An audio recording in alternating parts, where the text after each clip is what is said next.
দিনের বেলা সংসারের কাজ, গোপাল সেবা এবং বাগানের কাজ করে একেবারে হাতে সময় পাওয়া যায় না। সেই জন্য রাতের বেলা রান্না খাওয়া সেরে 11টার সময় এসেছি বাগানের কিছু কাজ করব। আজ রাখার লোহার স্ট্যান্ডগুলোকে খালি করে রেখেছি, আর সমস্ত টবগুলো যেগুলো র্যাকের উপর ছিল সেগুলো প্লাস্টিকের ছোট ছোট স্ট্যান্ডের উপর দিয়ে দিয়েছি। এই দেখুন, ঘরের পুরনো গ্রিল দিয়েই তৈরি করেছিলাম লোহার এই স্ট্যান্ডগুলো।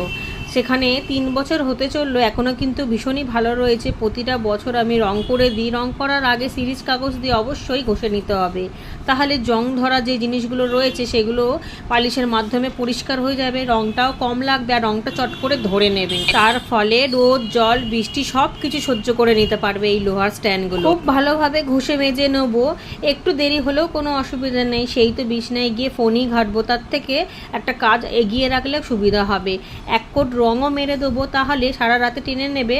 দিনের বেলা আবারও একটা কোট রং মেরে দিলে খুবই ভালো হবে। তা